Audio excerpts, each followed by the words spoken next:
आज हम लोग क्लास 6 का मैथ पढ़ेंगे। एक्सरसाइज 20 जो आप लोग के बुक में पेज नंबर 279 में दिया हुआ है। इसमें हम लोग पढ़ेंगे कि अगर कोई रेक्टेंगल दिया है जिसका एरिया दिया रहेगा और उसमें या तो लेंथ दिया रहेगा या ब्रेथ दिया रहेगा, मतलब लंबाई दिया रहेगा या चौड़ाई दिया रहेगा, और उसका एरिया दिया रहेगा।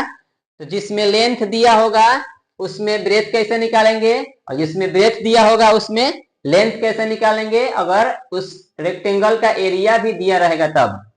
अब यहाँ पर हम लोग सबसे पहले समझेंगे कि रेक्टेंगल मतलब आयत।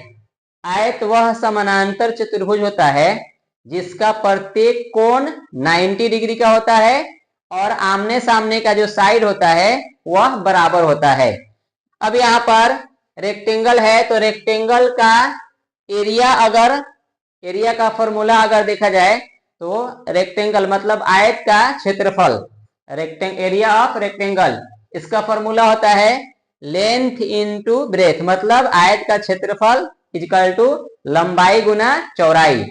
अब यहाँ पर इस क्वेश्चन में दिया है कि the area of the rectangle is 160 centimetre square, मतलब एक आयत है जिसका क्षेत्रफल दिया हुआ है 160 सेंटीमीटर स्क्वायर।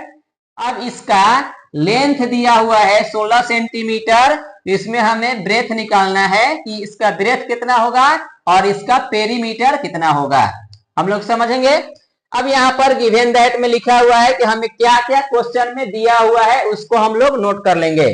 तो यहाँ पर द एरिया ऑफ रेक्टेंगल कितना दिया हुआ है 160 सेंटीमीटर स्क्वायर और इसका लेंथ दिया हुआ है 16 सेंटीमीटर। तो हमें निकालना क्या है, ब्रेथ और पेरीमीटर। हम लोग जानते हैं, we know that area of rectangle, आयत का क्षेत्रफल कितना होता है, लेंथ इनटू ब्रेथ, मतलब लंबाई गुना चौड़ाई। लंबाई को L से डिनोट किया जाता है और चौड़ाई को B से डिनोट किया जाता है। रेक्टेंगल का एरिया हमें दिया हुआ है 160 सेंटीमीटर, तो यहाँ पर 160 सेंटीमीटर लिख दिए हैं, और इसका लेंथ दिया हुआ है 16 सेंटीमीटर, 16 सेंटीमीटर लिख दिए हैं। ब्रेथ इंटू ब्रेथ, यहाँ पर एरिया 160 सेंटीमीटर स्क्वायर दिया हुआ है, लेंथ के लिए 16 सेंटीमीटर दिया हुआ है और ब्रेथ के लिए यहाँ पर B लिखा गया है। अब यहाँ पर 16 गुना B है, हमें B निकालना है, ब्रेथ निकालना है। 16 इधर आएगा तो डिवाइड हो जाएगा, तो 160 सेंटीमीटर स्क्वायर और बटा 16 इक्वल टू ब्रेथ। अब यहाँ पर सेंटीमीटर स्क्वायर को दो बार लिख सकते हैं, सेंटीमीटर गुना सेंटीमीटर, तो 160 सेंटीमीटर गुना सेंटीमीटर और बटा में आ जाएगा 16 सेंटीमीटर। सेंटीमीटर सेंटीमीटर कट जाएगा।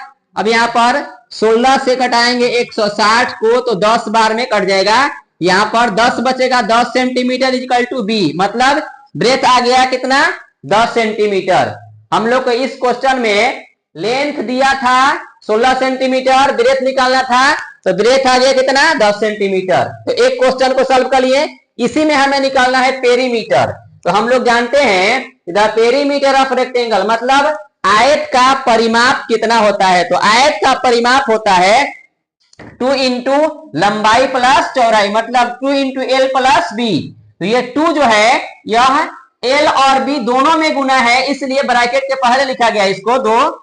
अब यहाँ पर लेंथ कितना दिया हुआ है, क्वेश्चन में दिया हुआ था 16 सेंटीमीटर, 16 सेंटीमीटर लिख दिए हैं, और ब्रेथ निकाले हैं तो कितना आया है 10 सेंटीमीटर यहाँ पर आया है, तो ब्रेथ लिख दिए 10 सेंटीमीटर।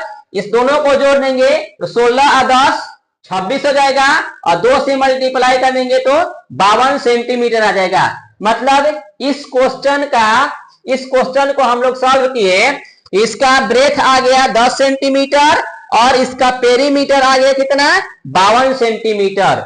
ये दोनों लेंथ और ब्रेथ दोनों लंबाई और चौड़ाई जो भी आएगा, अगर क्षेत्रफल सेंटीमीटर स्क्वायर में दिया रहेगा तो उसका लंबाई और चौड़ाई से मीटर में आएगा, अगर सेंटीमीटर में दिया रहेगा तो सेंटीमीटर स्क्वायर में दिया रहेगा, तब लेंथ और ब्रेथ दोनों जो आएगा सेंटीमीटर में ही आएगा। लेकिन अगर मीटर स्क्वायर में दिया रहेगा, वर्ग मीटर में दिया रहेगा, तो लंबाई चौड़ाई मीटर में ही आएगा। अब इसमें कुछ क्वेश्चन आप लोग को दिया जा रहा है HW के तौर पर जैसे पहला क्वेश्चन यहाँ पर है, the area of the rectangle is 200 metre square, इसमें मीटर स्क्वायर दिया हुआ है। इफ इट्स लेंथ, इसका लेंथ दिया हुआ है 20 मीटर, तो इसमें आप लोग को ब्रेथ बताना है कितना होगा और इसका पेरीमीटर बताना है कितना होगा। इस क्वेश्चन हम लोग जो सॉल्व किए हैं इधर वाला क्वेश्चन, इसमें लेंथ जो दिया हुआ था उस सेंटीमीटर में दिया है और एरिया वर्ग सेंटीमीटर में दिया, सेंटीमीटर स्क्वायर में दिया हुआ है। लेकिन यहाँ पर क्वेश्चन जो दिया गया है आप लोग को, इस क्वेश्चन में जो इसका रेक्टेंगल का एरिया दिया हुआ है यह 200 वर्ग मीटर स्क्वायर में दिया हुआ है और इसका लेंथ मीटर में दिया है। तो ब्रेथ निकालेंगे तो ब्रेथ मीटर में आएगा और पेरीमीटर भी मीटर में ही आएगा। दूसरा क्वेश्चन यहाँ पर लिखा गया है, the area of the rectangle is 180 centimetre square, if it's breath, इसका ब्रेथ दिया हुआ कितना 12 सेंटीमीटर दिया हुआ है, इसमें लेंथ बताना है और पेरीमीटर बताना है। इस टाइप का जो भी क्वेश्चन आप लोग के बुक में दिया होगा एक्सरसाइज 20 में पेज नंबर 279, इसमें आप लोग अच्छे तरीका से सॉल्व करेंगे। इसके बाद अगर कोई भी दिक्कत होता है, नहीं समझ में आता है, तो कमेंट बॉक्स में कमेंट करेंगे कि हमें यहाँ पर नहीं समझ में आ रहा है, उसको फिर से बताया जाएगा। Thank you.